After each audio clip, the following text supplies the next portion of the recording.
And we're live. Welcome to another... What are you shaking your head at? You!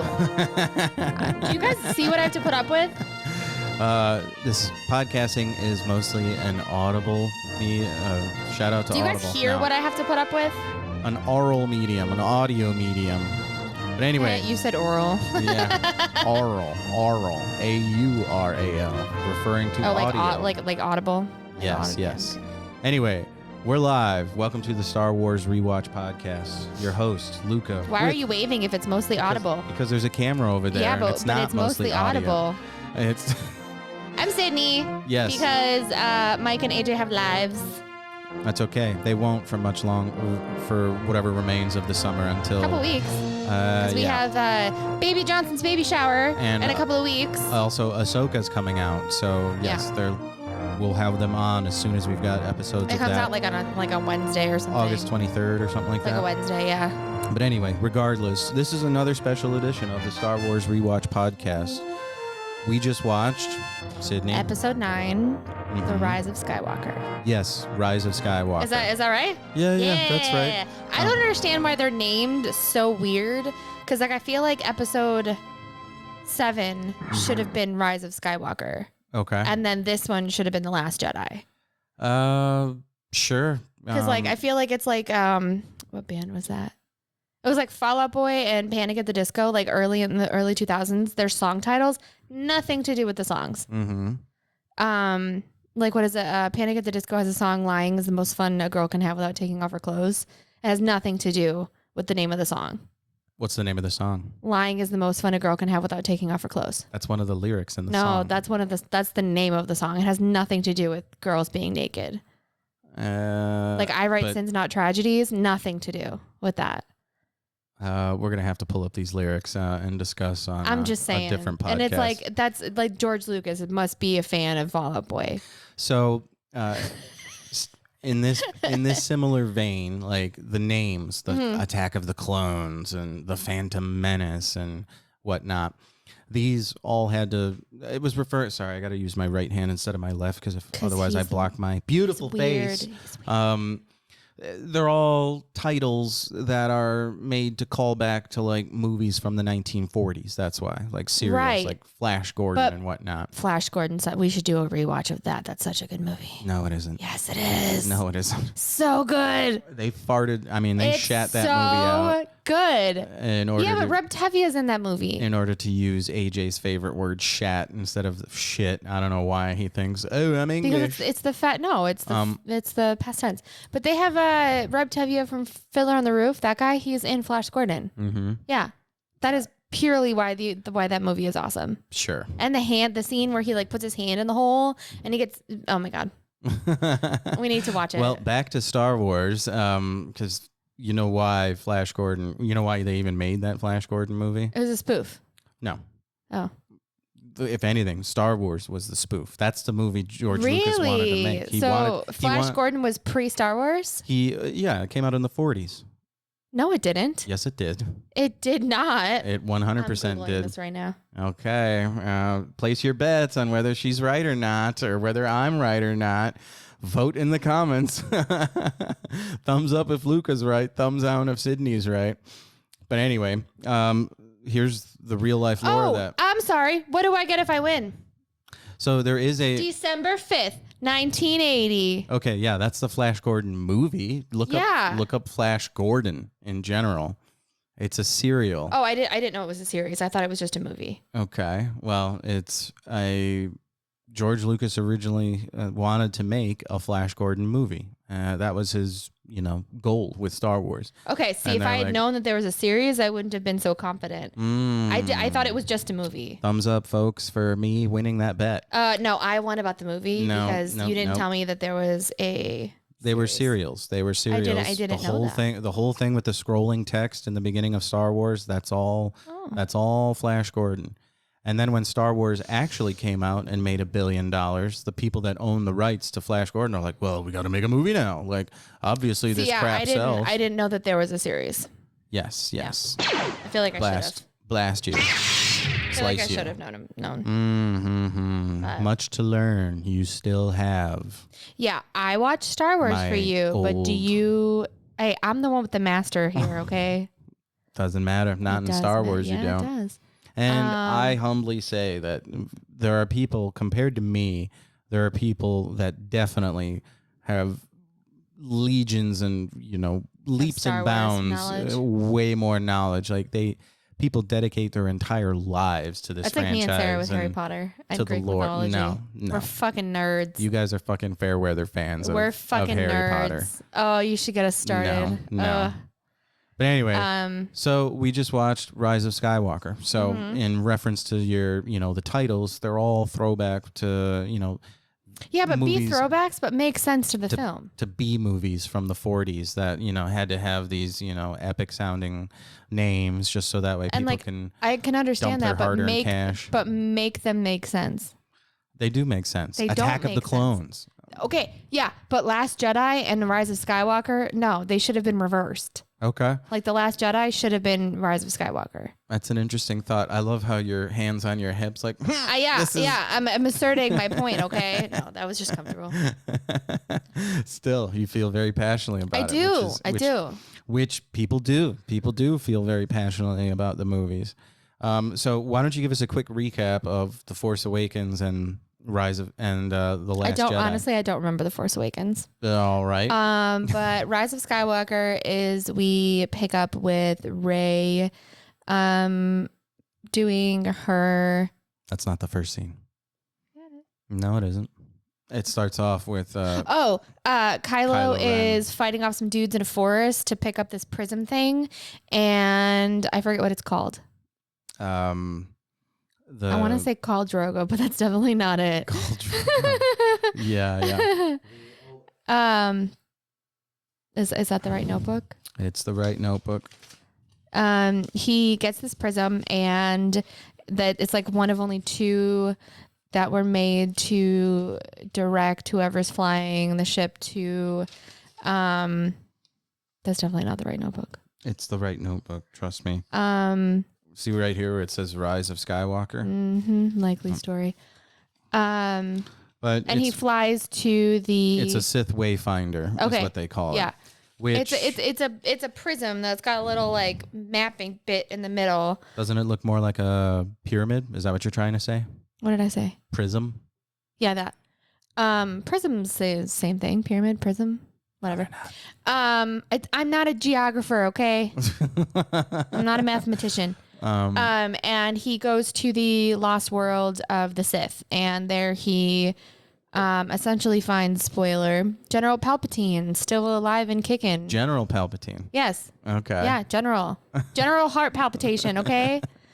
Emperor Palpatine being pretty much kept alive by wires and cords and mind over matter, essentially, because it sounds like he's vapor at this point. Like he's just kind of there. They're not super specific on a lot of the places that they go in this one. Like in the first one, they're on Jakku, but then like any other planet after that, I don't think you really know. Well, they were on, what was it, Kimi?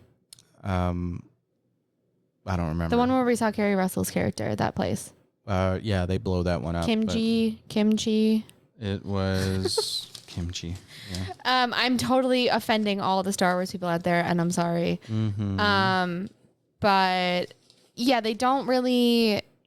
Well, when they open it like that, it's very dark and ominous. Kijimi.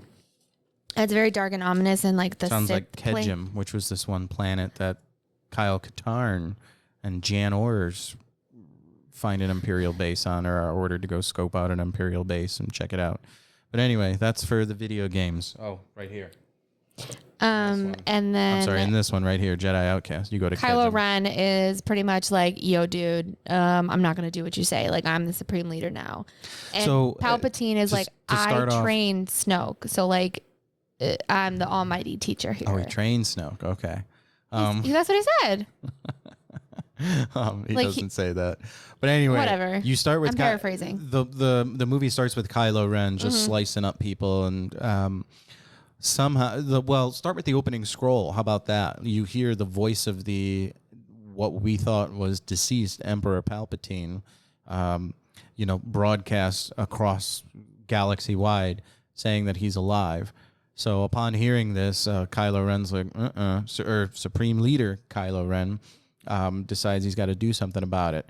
So, he goes to the lost Sith world. Yeah. So I like how one of the things I wrote down was that they put the late Palpatine, because you're not supposed to know he's alive. Poor Emperor Palpatine, the late Palpatine passed away. Like, how did they spin that in the Imperial News Network?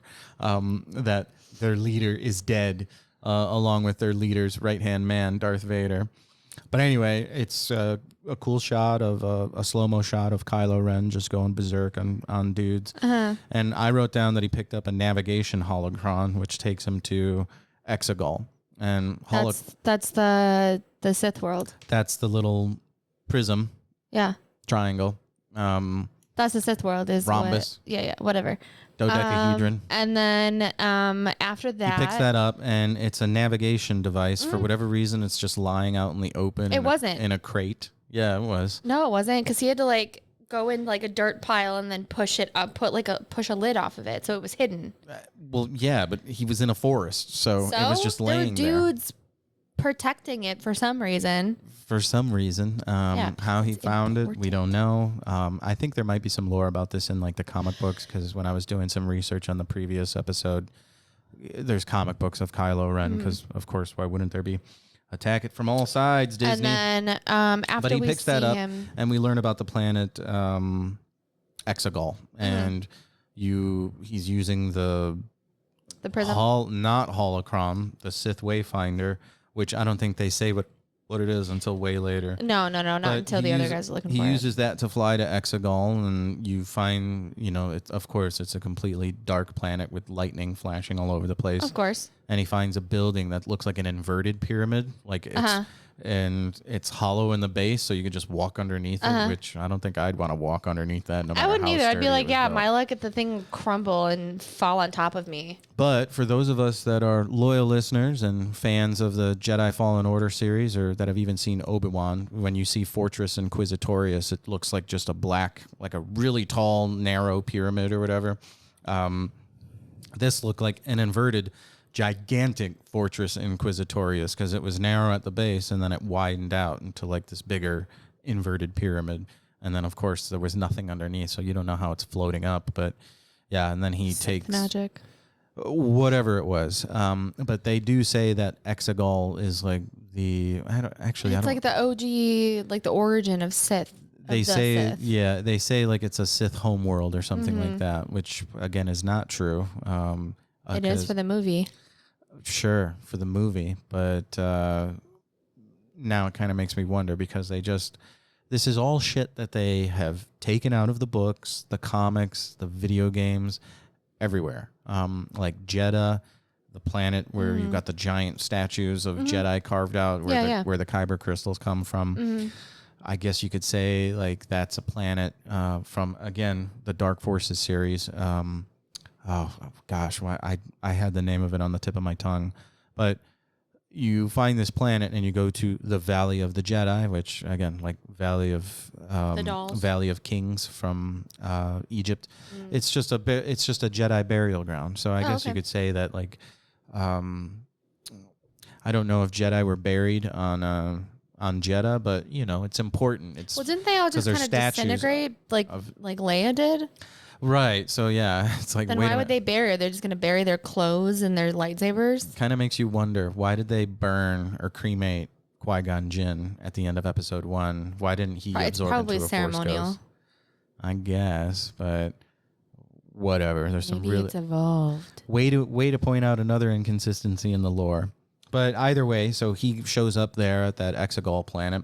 And has his little face off with Palpatine. Yeah. He goes to destroy him, and then you hear Palpatine's voice, and he's like, "At last!" And they he's pretty much I've been waiting for you since you've been born, right? Yeah. And then they reveal the lost fleet that's there. You see legions of Imperial Star Destroyers, like the older style, the generation. Vader's generation. Class 2 Imperial Star Destroyers, a little bit beefed up in some way, but you see those on the planet. They all just rise from underneath the ground, and it's like, okay, did they bury them or why couldn't like a secret hangar open up or something like that? But whatever, they rise from the ground. Palpatine has to be dramatic, I guess, but there's a lot of them, which is pretty cool to see. But I don't know. That whole planet is just too fucking dark. You can't see what's going on. Like the lightning strikes are supposed to make it look cool and scary, and like you flash of light, and then you see all these statues carved and people all dressed in black with black hoods and whatnot. But go ahead. But then they cut to... there's one little detail. Sorry, go ahead. What's the detail? Well, Snoke. You mentioned Snoke, right? Yeah. And they're talking about Snoke. You actually see Snoke in like a jar. Like it's a big... when he's walking through. Yeah. You see him like in like one of those liquid container thingies. Yeah. It's a vat. So that's supposed to be like an imperfect clone of the Emperor, and the body that the guy that he's talking to is supposed to be the better version, of Snoke, of the clone that's, now re-inhabiting this clone body of Emperor Palpatine, so that way he could stay alive. But for whatever reason, I don't know, he still seems kind of dying and decaying and whatnot. They make him look really old and that's all CGI, right? Because like that actor died. No. That's Ian McDiarmid. He's back. I didn't think he was still alive. Same actor from the original trilogy movies? in the 80s. That was and the 1, 2, and 3, right? That was Ian McDiarmid in Return of the Jedi. Jeez. That was Ian McDiarmid again in episode 1, 2, and 3. Kudos to him. I was gonna say that is great CGI work. Well, yeah, there's a lot of CGI in the movie. Because as you no doubt Carrie would Fisher guess. died, and right. I do love. So anyway, after we see the kind of introduction of Palpatine and Kylo, it's cut to Rey working on her Jedi training. No, I think it's 'cause she's floating in the air with the rocks. It's the iceberg. It's the floating iceberg in space with the base on it. Remember that whole chase sequence? No. Okay, that's because it was forgettable. But they show up in the Millennium Falcon. It's Finn, Chewie, and what's his name? Poe. Yeah, they all show up at this iceberg base floating around in space. Oh, right. Because they're getting like they got the little message. Into R2. Okay. They got the message downloaded into R2 that there's a what's it called? That there's a spy. There's a spy working for them, or who wants to help them. You say spy, and my brain instantly goes to there's a song from Hamilton. Oh my God. It's pretty much, what's our secret weapon? We got a spy on the inside. Hercules Mulligan. Of course. It's literally playing in my brain right now. Yes. And then, so as that's happening, Poe pretty much pushes the Falcon to the limits of its engines. Yeah, and he essentially, light year skips? So skip jumps or whatever? Number one. So okay, I'll give it to them that for where they were, they're on just like a floating block of ice that has installations carved into it. Which cool, why not? You get some TIE fighters chasing them around. Fun time. And then they jump into light speed, which again, the Millennium Falcon from the first 3 movies, episode 4, 5, and 6. We know that to jump to light speed, you have to calculate where you're going.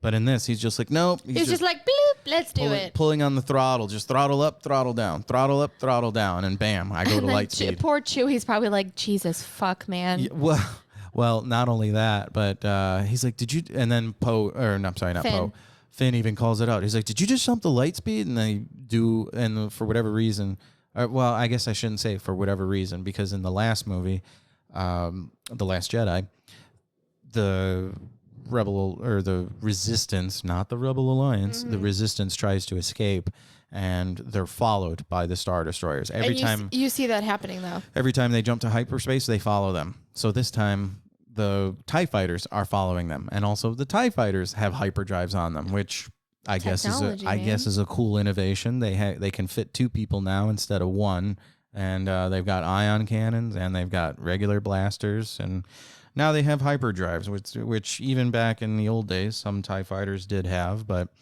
I guess it's kind of cool to see on screen. And not only do they have hyperdrives, they have hyperdrive tracking systems too. So wow, what a world we live in. So he's light speed skipping, which, okay. I seem to remember them doing something like this in Guardians of the Galaxy 2. Do you remember that? Mm-hmm. They have to go through, I don't know, 600 something jumps or whatever in order to get to the other side of the galaxy, where it's Yondu and Rocket, I believe. Yeah, Rocket's like, this is going to be bumpy, man. And then after that happens, you see Rey with the rocks floating. Yeah, Rey and Ren. She's doing her little training thing. Yeah. And she pretty much gets frustrated because she doesn't feel that she is one with the Force, essentially. Mm-hmm. And then as she's going through the Jedi course, Poe and Finn and Chewie come back. Right. They all get back and the Millennium Falcon's on fire. And then Poe yells at Rey because like BB-8 got hurt. And then Rey yells at Poe because he stressed out the Falcon. And she's like, the fuck did you do to my ship? And he's like, the fuck did you do to my droid? And they're both just like, ugh, like you're stubborn. You can't handle it. You know, and then they do whatever. And they go to General Leia. Mm-hmm. And Leia's very patient and compassionate, I think, with Rey. Because she's training her. She's her master. Right. And she's very much like... she even calls her Master Skywalker. No, she calls her Master Leia. Oh, does she? I think so. I don't remember what she says exactly. Or just Master. But still cool to see. But she is very patient with Rey.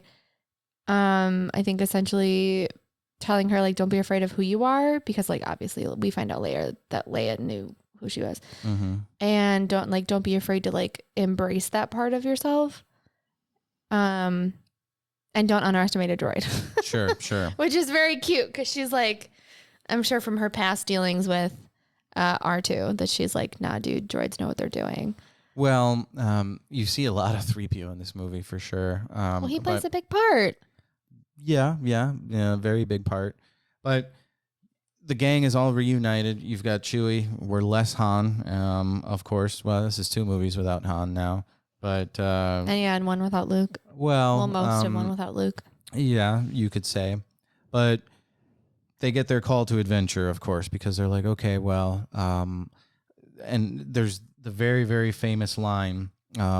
They're like, okay, we've got to get to Exegol somehow, because we now know that there's a fleet over there and it's going to launch soon. So they're automatically under like a 16-hour timer or something like that, which I don't know where they got that number from. Yeah. But then Poe says the very, very famous line, quote, somehow Palpatine has returned.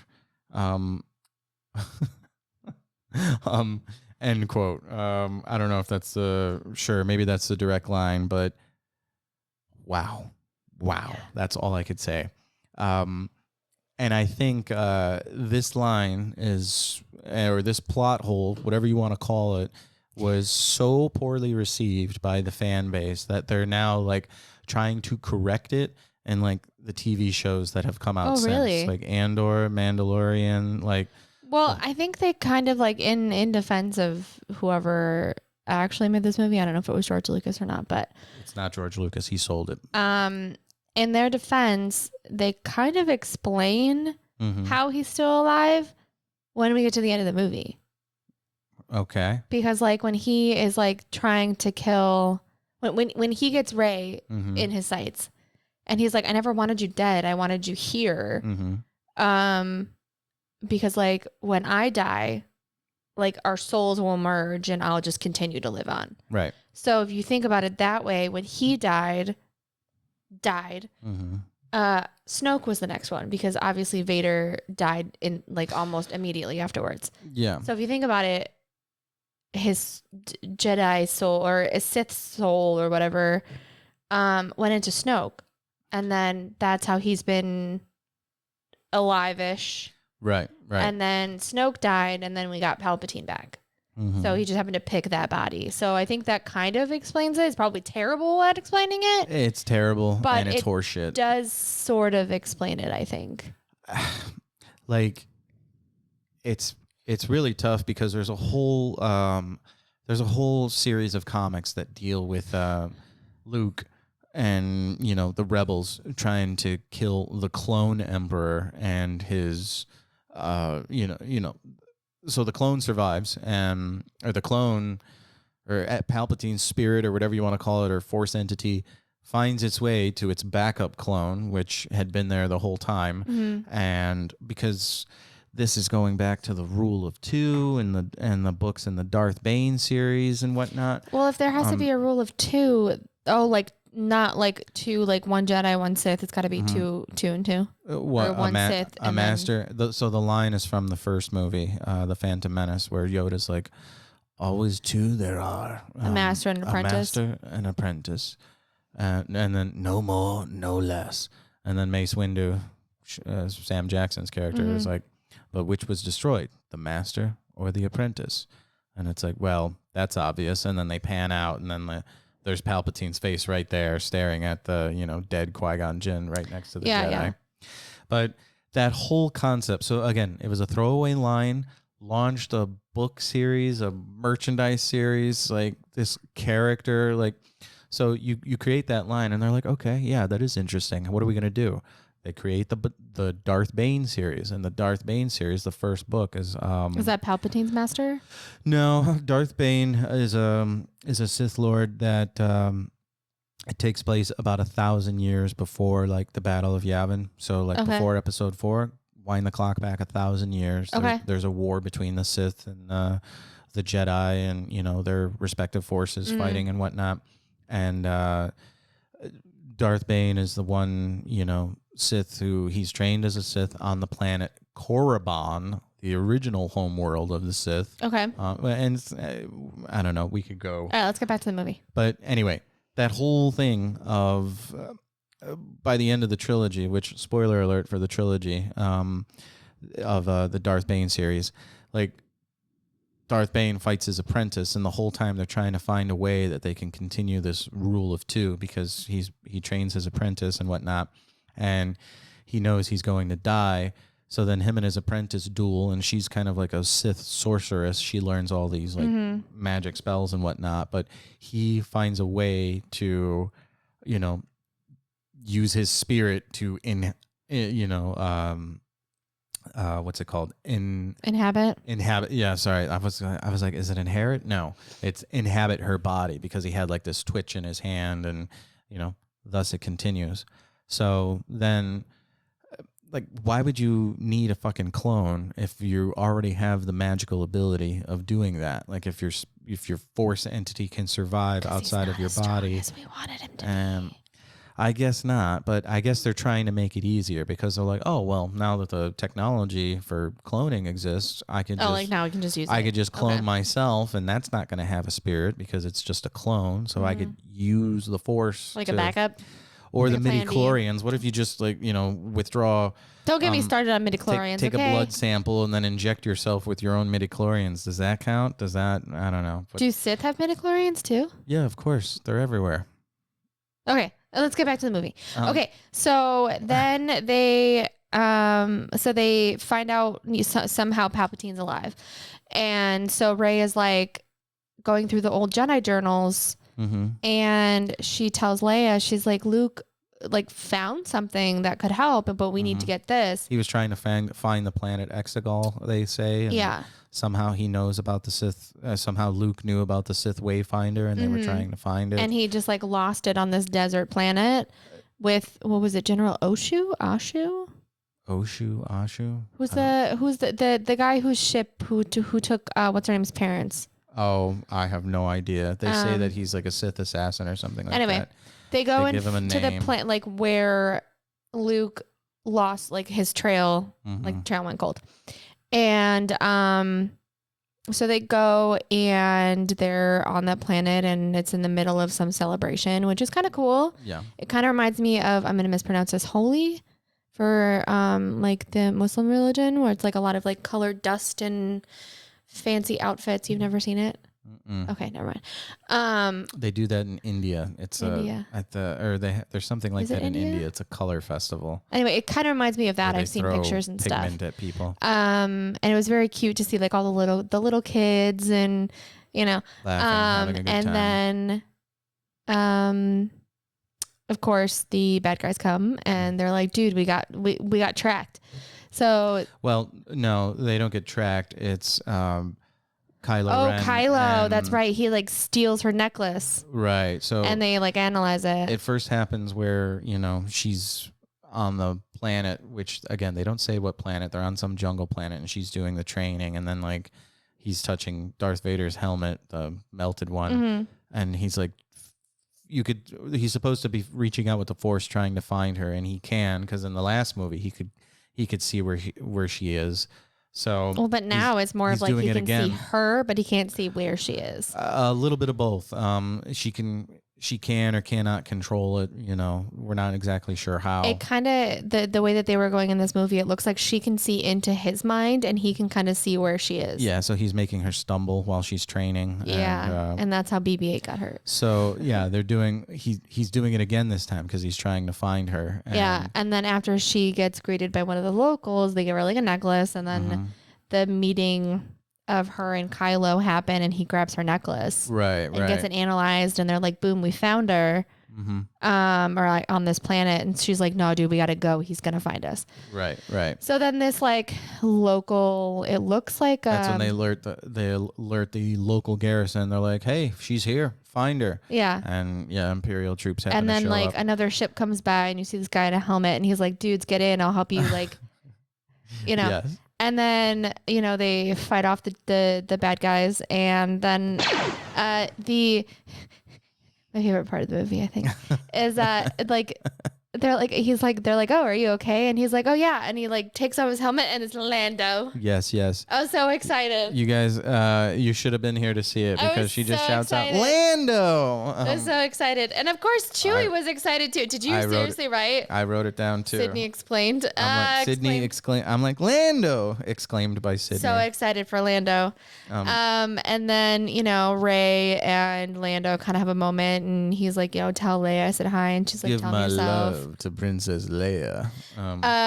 But he helps them get away, and he tells them where the ship they're looking for is, the assassin, the Sith assassin. So they find that ship, and they get sunken by quicksand, essentially. Right. And you see this kind of like end of the world moment between Finn and Rey, and he's like, before we die, I got to tell you something. And then they sink, and then she's like, what'd you have to say? And they're fine, because it's like so like it definitely goes back to when Luke, I don't know if it was Luke and Han or them, but there was a scene where Luke like fell in some quicksand. It was just sinking too, right? Am I wrong? Or was that just a bunch of sand? Bunch of sand. Like what? There was one movie. Oh my god! I can picture it in my head. In Return of the Jedi, they get trapped in like a. Oh, it's like the balloon, like the blimp thing. What? No, it's not a blimp. They get it's just a net. It's a trap that's made to pick up an animal and hold it up in a net. I swear there's a scene where he's like in the desert, like in a pit of sand, and he just falls through the sand. Like quicksand. You're thinking of when he fights the Rancor. He's standing on a trap door, and then the trap door is sprung, and maybe that's what he falls into the dungeon with the Rancor monster, and then anyway has to fight it barehanded. They go on the ship, and she's like, dudes, I've been here before. Like, it's like deja vu feeling for her. Yeah, she's got a lot of flashbacks. They cut back to the flashback in the first movie where she's a little girl, and there's like a ship flying away. So it turns out, coincidence, the ship that she saw flying away was this ship. Flies away is the ship that's just been sitting here for, 10, 15 years, however old Rey is supposed to be at this point. And, this is the Sith assassin that I guess we find out killed her parents. And now that with assassin, the knife that they find. Right. So yeah, they and this is where C-3PO's the big arc kind of comes in. They fall under so the whole sequence, they hotwire some speeders and then run away from the festival or whatnot, and which again, this action scene I found kind of lame, kind of filler. In my opinion. It's just the action, the stakes were not very high whatsoever. Maybe they're trying to give you a little bit of backstory for Poe. They were chased by 2 speeder bikes, 4 guys in total, 2 of them with jetpacks, and yeah, but like they fly now. Like that was unnecessary. Sand dirt bikes, which why they have those versus something that hovers like the speeder bikes from Return of the Jedi. Like the Imperial technology has gone backwards, even though it looks cool and different and can catapult the jetpack guy into the air. Isn't that what the jetpack's for? He could just fly with that. But yeah, no, they're like, they can fly now. He needs a stupid catapult system. And they that's on the back of his... on that ship, they find a knife and it's carved. No, the knife is so it's underneath when they're underneath. The speeders crash and then they sink in the quicksand, and so they turns find out they're underneath in the den of this giant snake thingy. Right, and so they find the dead body of the assassin's dead body, and they find in like some sand nearby. Rey finds a knife, and on the knife is engraved the old Sith language. It's runic Sith language. And C-3PO is like, I know what it says. And they're like, okay, cool, tell us. He's like, no, dudes, I can't. Yeah, I'm not allowed. And poor 3PO is like, I can't tell you. Like it's forbidden in my programming. Like I cannot tell you. And so they're like, how are we going to get it out of his head? And then Poe was like, I know a guy. I know like a dark, what is it, like a black market droid smith, and C-3PO is like, what the fuck are you gonna do to me? But then you see this snake who's like den that they're in, and he's hurt, and Rey is like, she kind of like has like a eye moment, and she goes and heals him, and like he falls, like he goes away. Well, rather than attack, she just chooses the peaceful option instead, which is kind of foreshadowing. A little bit, yeah. Of a couple of scenes that will come later. Yet another inexplicable power that she has, which again, you have it in the video games where you could heal yourself if your health is low, but now she's literally said that she just transferred a bit of life from her to the snake. Yeah, so it's important later on. Yeah, and so they have the knife. They go to Kimchi Planet. It's not Kimchi. It's not Kimchi Planet. It's something else. Kajimi. And right. Poe is like, they find out what Poe was before he was in the Rebel.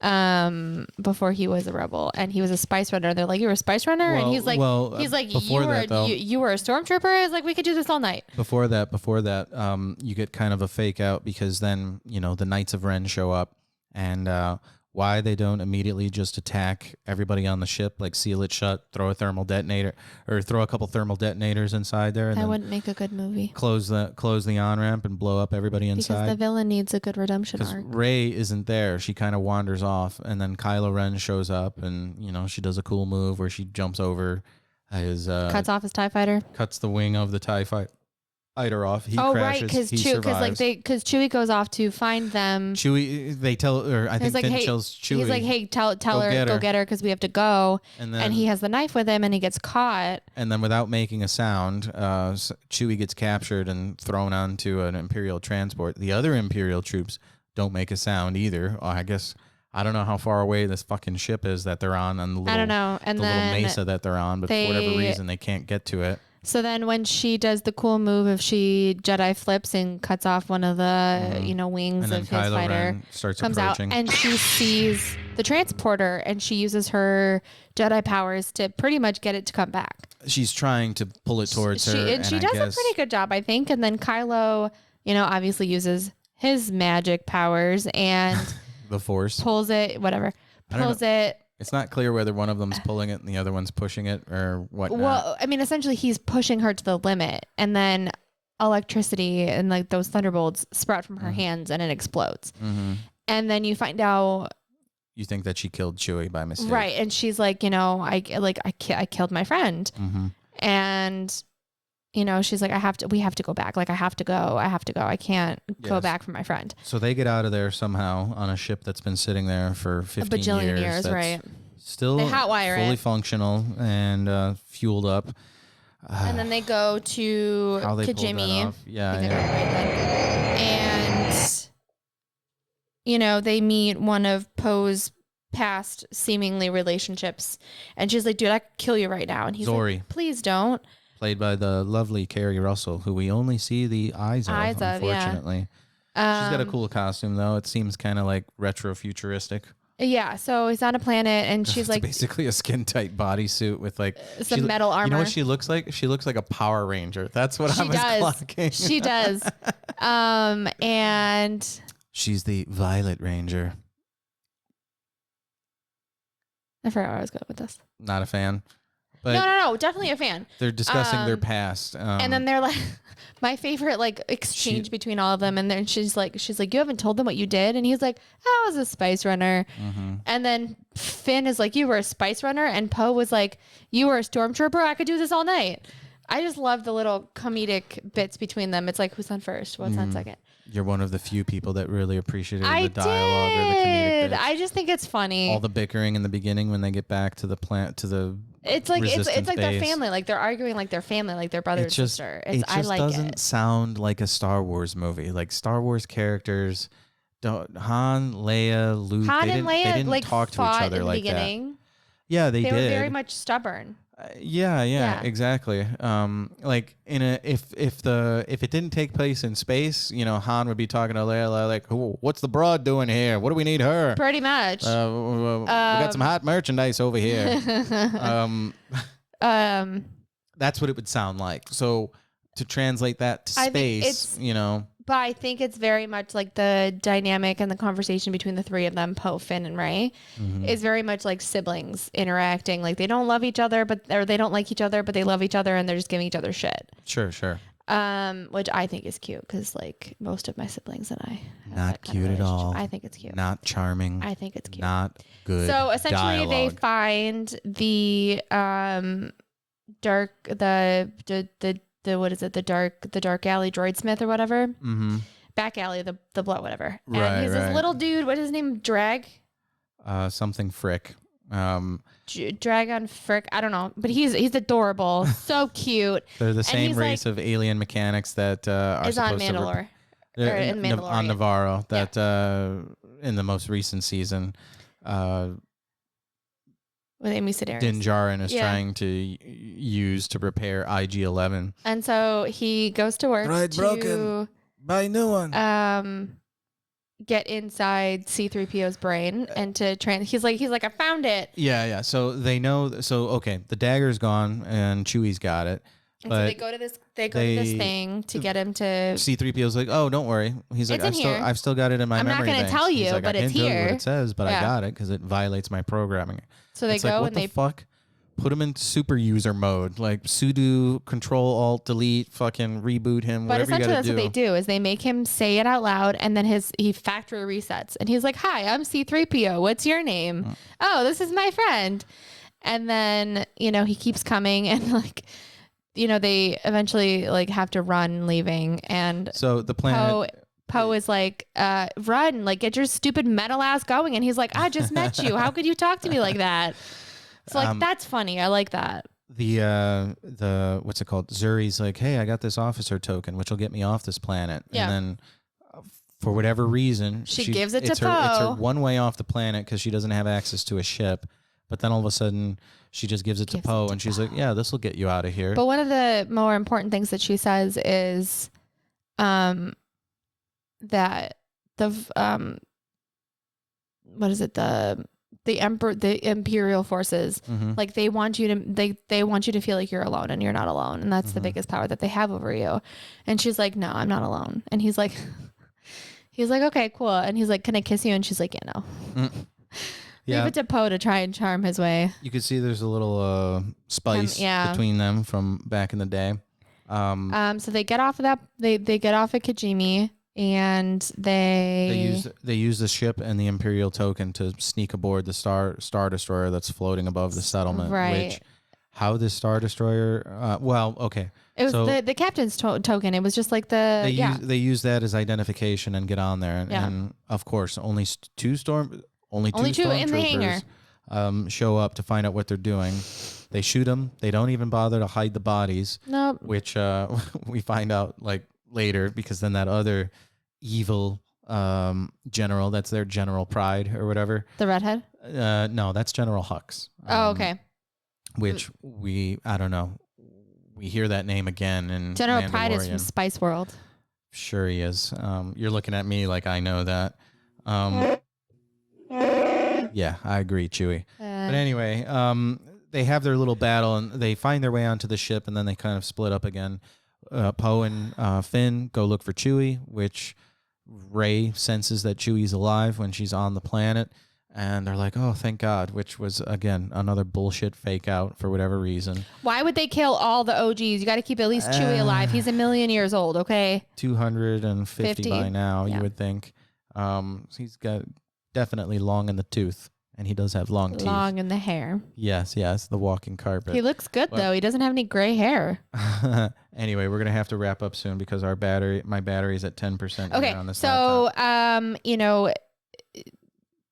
Kylo Ren kind of tells Rey who she is. Mm-hmm. And he's they have their little duel, which is kind of like their mind duel. It's in their minds, or where is it really happening? Right. And so he's like, you're a Palpatine. Yeah, he kind of reveals to her. That's why, and he's like, that's why there's a dyad between us. Like, we're pretty much both sides of the same coin. Mm-hmm. He's like, join me, take my hand. I offered you my hand. And I like what she said, but she's like, I would have taken Ben's hand. I'm not going to take Kylo's hand.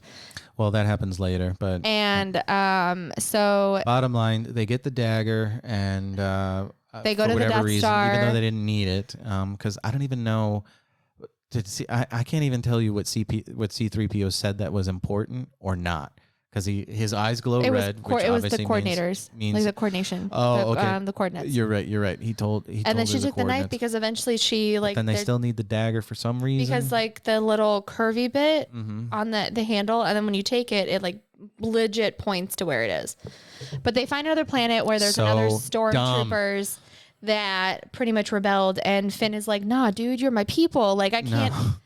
So they go back. They go back to Endor. Supposed to be wrapping up, and you're we're getting there. You're pretty much denying my synopsis. Well, because you're telling the story incorrectly, out of order. That's why. They go to Endor. That's important. And that's they're like, what? That's where the Death Star is. Yeah. So actually, do they say they go to Endor, or is it the moon of Endor that they go to? They go to the Endor system. And they find the Death Star, and they find what they need. Death Star, and that's where they find the little guys on horsies. And Rey doesn't listen to anybody, and she goes in and she finds it, and she essentially kind of sees herself if she chose the dark side. Yeah, and this was another point of contention for people too, because she has one of these Force nightmares, kind of like Luke does in Empire Strikes Back. She has another one because she has one in the first movie where she touches Luke's lightsaber for the first time and has Kylo and all that crazy stuff. flashback of Kylo and the Knights of Ren doing all their crazy shit. And what's it called? So it's pretty cool because then she fights herself, her evil self. Yeah, that has not only a double-bladed lightsaber but a collapsible double-bladed lightsaber, which is pretty cool. That folds in half. People hated that thing. I remember hearing about that, and I'm like, what? And I'm like, I thought it was pretty cool. Okay, I can understand not liking the lightsaber with a crossguard, which they put it in a video game. There and crushes the Sith pyramid that they need. And then she goes back. They do their duel, and he tells her what what she pretty much has already known is that she's a Palpatine, and he's like, let's fight him together. And he, they do their little thing, and then you see, which was a pretty cool lightsaber battle, all Rey things considered. Takes off, and she goes back to the This is land. after landing a killing blow on Kylo Ren as well. And then she saves him. She with hope, Leia was dying, and her literal final breath was Ben to distract him. Mm-hmm. And then, she killed him, or Rey, kills him. And then she's like, the fuck did I do? And she heals him. And he pretty much looks at her like, I don't know why you did that, but cool. Mm-hmm. And then she takes his starship, or his, and then TIE Phantom, I think is what it is. Kylo has a moment with his dad. TIE Zero. And, he's pretty much like, I can't go back. Like, it's too late now. And he's like, it's never too late. So he decides to be Ben Solo and not Kylo Ren anymore. Mm-hmm. And then you see Rey go back to I wrote planet. Down that it's the redemption of Ben Solo. Yeah. Rey goes back to the planet where she found Luke, and she's like, I saw the darkness in myself. She's like, I'm not leaving this place. I'm going to do what you did. And he's like, look, I know. Whoops. Go ahead. He's like, I know who you are, and so does Leia. And she's like, well, she trained me anyway. And she's like, she saw what's in your heart. Like, it doesn't matter where you come from. Like, we're the kids of Darth Vader. That doesn't mean anything. Mm-hmm. So she decides to go and fight Palpatine. Mm-hmm. And she gets there, and he's like, you're going to do this, and I'm going to inhabit you, and then you're going to sit on the throne, and the Sith is going to be great again. Classic villain move where he reveals his plan. Yeah, it's very Bond villain where I'm going to tell you my whole plan. And then Kylo comes and saves the day, or tries to, and Palpatine is like, you're both so strong, give me the life force. Yeah. So he tries to drain them both and sits on the throne. Actually, he does drain them both a little bit. Because they both come alive. Well, he doesn't and then kill Kylo them. He drains them a lot. Kylo comes back and tries to save Rey, and then Palpatine is like, nah, dude, like, I fell, you're gonna die too, and he pushes him over. Mm-hmm. And then Rey hears all of the Jedi, and she hears Obi-Wan, she hears Mace Windu. She's like, okay, now they're in me. And she gets up, and the big battle commences, and Palpatine is like, I am all the Sith. Mm-hmm. And she's like, I'm all the Jedi, and does like this big thing, and she defeats Palpatine. And she dies. Yeah. And then we see the foreshadowing come to light with Kylo climbing up from being dead and saving her. And they have this kiss in this moment. And she's like, Ben, you're back, kind of thing. And then he dies. Mm-hmm. And then she goes. And he fades away. And he fades away. And then they cut to Leia fading away. Yeah. And then Rey takes Luke's old ship, and she goes back to home base, and ta-da, saves the day. Yeah, everybody's cool. She originally from where the first Jedi Temple and the Last Jedi, where Luke was. She flew there, crashes Kylo Ren's TIE fighter, burns it, tries to burn the lightsaber. And then Luke brings his up, and then they're all like, we're getting of course R2 saves the day and restores C-3PO's memory. She leads them to Exegol, so that way the Resistance fighters can go there. The space battles doesn't go very well because they're fighting, legions of Star Destroyers. Get close to the mic if you're going to talk. But I love how, who is it? Pride is just like, we're all like, they don't have any armies. And this other dude is just like, it's just people, man. Yeah. It's just people. Interesting space battle. And then you have, Palpatine's Force lightning shooting towards the sky, which looks cool and all because it fries all the, Resistance air. I do love when they say Poe. You have that stupid MacGuffin with the fucking transponder, the nav transponder. They're like, oh, there's one on the ground. That's how they get. There's one on the ship. Let's do that. And then like, I see what they're doing. They're use us as the transmitter so that way we can guide the fleet into space. And it's like, what the fuck? Can't you just point the nose of the Star Destroyer up and then full thrusters to get into orbit? But no, we have to have this fucking MacGuffin and plot hole in order to keep them in the it wasn't really about the sky battle. It was more about it really wasn't. Kylo and Rey and Palpatine. See, even the space battle wasn't all that cool. Like, yeah, they have these crazy planet killing Death Star weapons on the Star Destroyers, and they blow up Kijimi with one of them, and it's like, okay, and they're like, everyone we destroy, go target the guns. Everyone we destroy, was a planet saved, which is really cool. Yeah, cool and all, and you get lots of TIE fighters flying around and versus X-wings and whatnot, and more TIE fighters flying around. Anyway, we're at 4% battery life. It was overall, honestly, I know this is going to be really controversial, but I think I liked this one the best out of the 7, 8, and 9. Yeah, but before we started recording, I asked you, I'm like, can you tell me about Force Awakens and Rise of Skywalker? Just because I don't remember Rise it of doesn't Skywalker, mean... or, I'm sorry, The Last Jedi? You're like, nope. I'm like, okay then. I like this one. I know it's You're super the controversial. only one. Whatever, I'm a girl. There was romance in it. I liked it mostly, honestly. Oh, of course. I liked it. Of course. I think it's my favorite because Lando. It's my favorite because of Lando. Let's be honest. Let's all be fair. Lando is everyone's favorite. Okay. So this one of the newest trilogy is definitely my favorite. He's one of the few rogues out there that could outsmart, Han Solo. I think it was like he was loving the flying the Falcon with Chewie. I think it was like that was the greatest shot I think of the entire movie. Yeah. But to wrap it up, I would give this probably 4 lightsabers, to be honest with you. Oop, wrong button again. Yeah, it's okay. 4 from Sydney. It's very generous. That was 3, and 4. Here's 4. Well, what would you give it? Like a 2.5, 3? I'm gonna give it 2 lightsabers, just because the inconsistency across these There's movies. a lot of plot holes, yeah, for sure. And I know it's like, wait a minute, we just want you to talk about this movie, and it's like, well, you can't talk about one movie without talking about how it ties into the rest. To go from The Force Awakens to the anti-Star Wars movie, the Last Jedi, then back to no, forget everything that happened in the last movie where they retconned everything.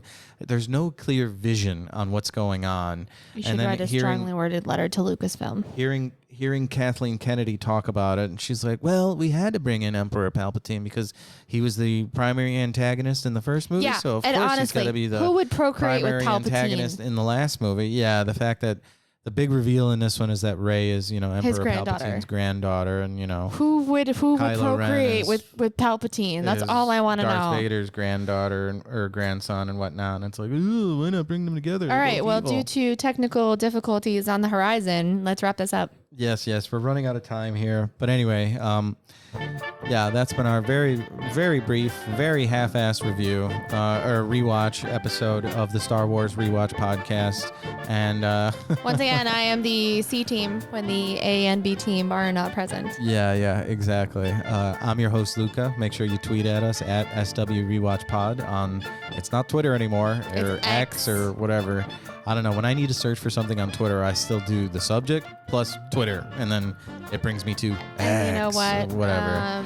But the handle is what matters. So yeah, exactly. Follow, email. I'm sure the Discord will be up and running soon. But the Discord is up and running. The see you later, the Reddit is not. They have not emailed me back, and it's over. Thanks. There goes the video. But thanks for listening, everybody.